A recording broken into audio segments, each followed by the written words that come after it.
हर हर महादेव। नमस्कार आप सभी को। मैं हार्दिक आप सभी का स्वागत करता हूँ हमारे इस YouTube चैनल पर जिसका नाम है धर्म रक्षणा। अनंत काल से सनातन धर्म अपने इतिहास और उसकी विशेषताओं के लिए जग प्रसिद्ध है। हम आपके लिए सनातन धर्म से जुड़े साहित्य, विज्ञान, देवी देवताओं के महात्म्य और अन्य शास्त्र जो हमारे ऋषि मुनि द्वारा रचित अथवा लिखित है उनकी सारी जानकारी आपके लिए यहाँ प्रस्तुत करेंगे। इस कलयुग में हर एक तक हमारे प्राचीन ग्रंथ, वेद, पुराण, उपनिषद और अन्य साहित्यों के विषय में रोचक जानकारी हम आप सभी के लिए यहाँ प्रस्तुत करेंगे। आशा करते हैं हमें आपका सकारात्मक प्रतिसाद मिलता रहेगा। हर हर महादेव। श्री रुद्र संहिता तृतीय खंड 26वां अध्याय। पार्वती को शिवजी से दूर रहने का आदेश। पार्वती बोली, हे जटाधारी मुनि, मेरी सखी ने जो कुछ भी आपको बताया है वह बिल्कुल सत्य है। मैंने मन, वाणी और क्रिया से भगवान शिव को ही पति रूप में वर्ण किया है। मैं जानती हूँ कि महादेव जी को पति रूप में प्राप्त करना बहुत ही दुर्लभ कार्य है। फिर भी मेरे हृदय में और मेरे ध्यान में सदैव वे ही निवास करते हैं। अतः उन्हीं की प्राप्ति के लिए ही मैंने इस तपस्या के कठिन मार्ग को चुना है। यह सब ब्राह्मण को बताकर देवी पार्वती चुप हो गई। उनकी बातों को सुनकर ब्राह्मण देवता बोले, हे देवी, अभी कुछ समय पूर्व तक मेरे मन में यह जानने की प्रबल इच्छा थी कि क्यों आप कठोर तपस्या कर रही है, परंतु देवी, आपके मुख से यह सब सुनकर मेरी जिज्ञासा पूरी तरह शांत हो गई है। देवी, आपके किए गए कार्य के अनुरूप ही इसका परिणाम होगा, परंतु यदि यह तुम्हें सुख देता है तो यही करो।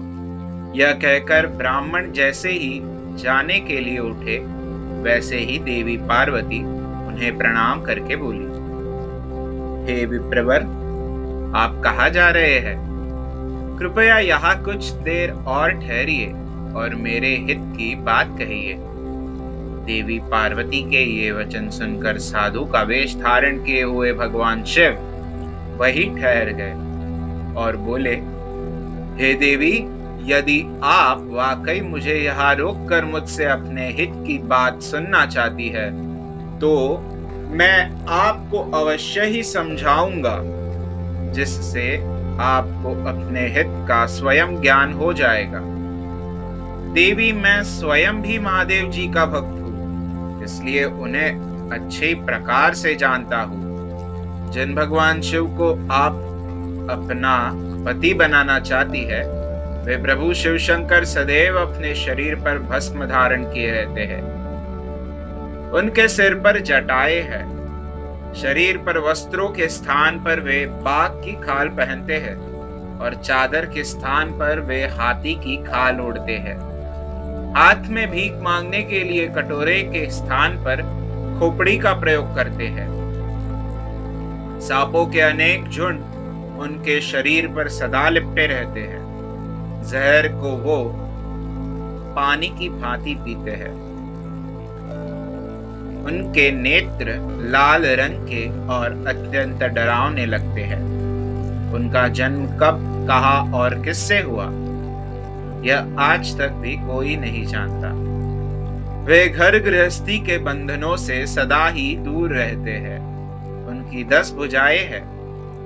देवी, मैं यह नहीं समझ पाता हूँ कि शिवजी को अपना पति क्यों बनाना चाहती हो। आपका विवेक कहाँ चला गया है? प्रजापति दक्ष ने अपनी पुत्री सती को सिर्फ इसलिए ही अपने यज्ञ में नहीं बुलाया क्योंकि वे कपालधारी भिक्षुक की भार्या है। उन्होंने अपने यज्ञ में शिव के अतिरिक्त सभी देवता को भाग दिया। इसलिए अपमान से क्रोधित होकर सती ने अपने प्राणों को त्याग दिया था। देवी, आप अत्यंत सुंदर एवं स्त्रियों में रत्न स्वरूप है। आपके पिता गिरिराज हिमालय समस्त पर्वतों के राजा है। फिर क्यों आप इस उग्र तपस्या द्वारा भगवान शिव को पति रूप में पाने का प्रयास कर रही है? क्यों आप सोने की मुद्रा के बदले कांच को खरीदना चाहती है? सुगंधित चंदन को छोड़कर अपने शरीर पर कीचड़ क्यों मलना चाहती है? सूर्य के तेज को छोड़कर क्यों जुगनू की चमक पाना चाहती है? सुंदर मुलायम वस्त्रों को त्याग कर क्यों चमड़े से अपने शरीर को ढकना चाहती है? क्यों राजमहल को छोड़कर वनों और जंगलों में भटकना चाहती है? आपकी बुद्धि को क्या हो गया है, जो आप देवराज इंद्र एवं अन्य देवताओं को, जो कि रत्नों के भंडार के समान है, छोड़कर लोहे को अर्थात शिवजी को पाने की इच्छा करती है? सच तो यह है कि इस समय मुझे आपके साथ शिवजी का संबंध परस्पर विरुद्ध दिखाई दे रहा है। कहा आप और कहा महादेव जी। आप चंद्रमुखी है तो शिवजी पंचमुखी। आपके नेत्र कमल दल के समान है तो शिवजी के 3 नेत्र सदैव क्रोधित दृष्टि ही डालते हैं। आपके केश अत्यंत सुंदर है, जो कि काली घटाओं के समान प्रतीत होते हैं। वही भगवान शिव के सिर के जटाजूट के विषय में सभी जानते हैं। अब सुंदर कोमल साड़ी धारण करती है तो शिवजी कठोर हाथी की खाल का उपयोग करते हैं।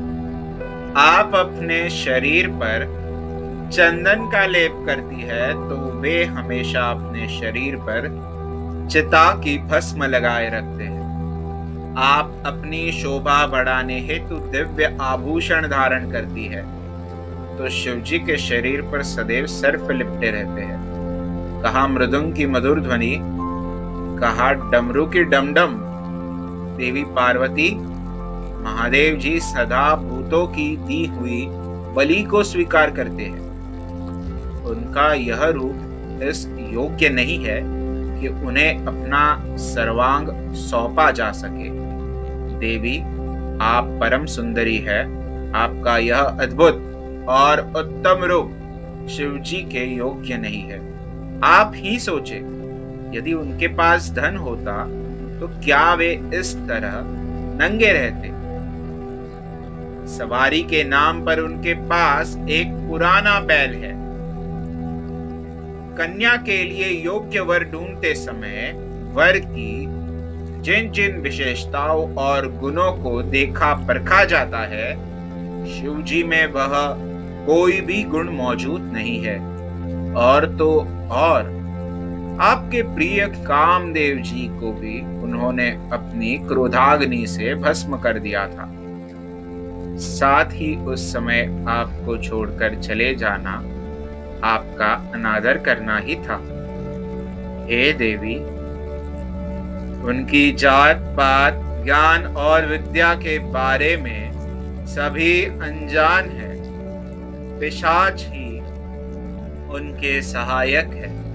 उनके गले में विष दिखाई देता है। वे सदैव सबसे अलग थलग रहते हैं। इसलिए आपको भगवान शिव के साथ अपने मन को कदापि नहीं जोड़ना चाहिए। आपके और उनके रूप और सभी गुण अलग अलग है, जो कि परस्पर एक दूसरे के विरोधी जान पड़ते हैं। इसी कारण मुझे आपको और महादेव जी का संबंध रुचिकर नहीं लगता है। फिर भी जो आपके इच्छा हो वैसा ही करो। वैसे मैं तो यह चाहता हूं कि आप असत की ओर से अपना मन हटा लें। यदि यह सब नहीं करना चाहती है तो आपकी इच्छा, जो चाहो करो। अब मुझे और कुछ नहीं कहना। उन ब्राह्मण मुनि की बातों को सुनकर देवी पार्वती बहुत दुखी हुए। अपने प्राण प्रिय त्रिलोकीनाथ शिव के विषय में कठोर शब्दों को सुनकर उन्हें बहुत बुरा लगा। वे मन ही मन क्रोधित हो गए, लेकिन मन ही मन यह भी सोच रही थी कि शिव के सौंदर्य को स्थूल दृष्टि से देखने परखने का प्रयास करने वाले कैसे जान सकते हैं। संसारी व्यक्ति मंगल अमंगल को अपने सुख के साथ जोड़कर देखता है, वह सत्य को कहाँ देख पाता है। इस तरह विवेक द्वारा अपने मन को समझा बुझाकर अपने को संयत करते हुए देवी पार्वती कहने लगी। अध्याय 26वां समाप्त। हमारे कार्य की सराहना करते हुए इस YouTube चैनल को सब्सक्राइब करें, वीडियोस को शेयर करें और लाइक करें। हमारे कार्य मानव जाति के हित हेतु अधिकांश मानव जाति तक पहुंचाने में हमारी सहायता करें। भविष्य में हमारे सनातन धर्म के विषय में अधिक जानकारी प्राप्त करने हेतु हमारे साथ बने रहे इस YouTube चैनल पर, जिसका नाम है धर्म रक्षणा। धर्मो रक्षति रक्षितः। हर हर महादेव।